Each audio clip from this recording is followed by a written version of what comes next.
तुम्हारी फाइलों में गाँव का मौसम गुलाबी है, मगर ये आंकड़े झूठे हैं, ये दावा किताबी है। नमस्कार साथियों, मेरा नाम है प्रज्ञा अवस्थी।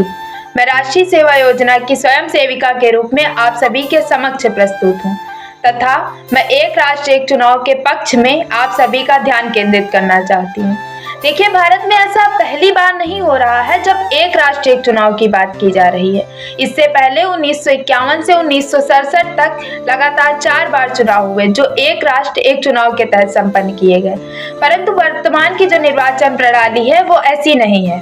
भारत में 3 प्रकार से चुनाव होते हैं। एक होता है विधानसभा का, एक होता है लोकसभा का और एक होता है पंचायत का चुनाव या नगर निगम का चुनाव। तो हमें 3 बार से वोट डालने जाना पड़ता है। यदि एक राष्ट्र एक चुनाव के तहत ऐसा संभव हो सकेगा तो यह 5 साल में सिर्फ एक ही बार चुनाव होगा। इससे पहले आप ये देखिए कि जो इलेक्शन कमीशन मतदाताओं की सूची जारी करता है या उसके निर्वाचन के निर्देश देता है, वो देता है लोकसभा के चुनाव के लिए और विधानसभा के चुनाव के लिए। परंतु जो स्टेट इलेक्शन कमीशन मतदाताओं की सूची जारी करता है, निर्देश देता है, वो पंचायत चुनाव के लिए या नगर निगम के चुनाव के लिए। यानी कि 2 संस्थाएं एक ही कार्य को 2 बार करती हैं। तो इससे समय भी नहीं बचता है और आर्थिक व्यय भी बहुत होता है।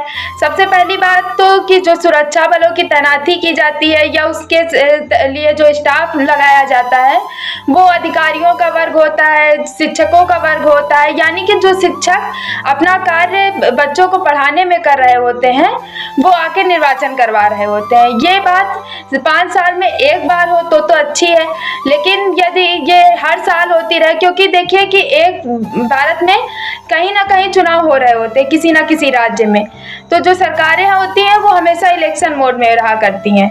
जैसे कई सारी पॉलिसी हमारे राष्ट्र के निर्माण के लिए बनानी चाहिए तो वो उन्हें पोस्टपोन कर देती हैं कि इस निर्वाचन के बाद देखेंगे, क्योंकि आचार संहिता लग जाती है और भी कई वोट बैंकिंग के भी कारण हो सकते हैं जिससे उन पॉलिसीज को पोस्टपोन कर दिया जाता है।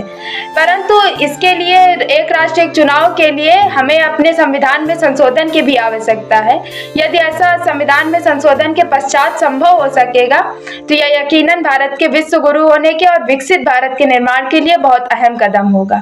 तथा जो अधिकारी, जो संस्थाएं, जो सरकारी वर्ग अपनी प्राथमिक भूमिकाओं को ध्यान में न रखकर निर्वाचन करवा रहा होता है वो अपनी प्राथमिक भूमिकाओं की ओर अपना ध्यान केंद्रित कर पाएगा तथा भारत यकीनन विश्व गुरु कहलाएगा। तथा आप सभी ने बहुत ही विनम्रता पूर्वक मुझे सुना, उसके लिए धन्यवाद। जय हिंद, जय भारत।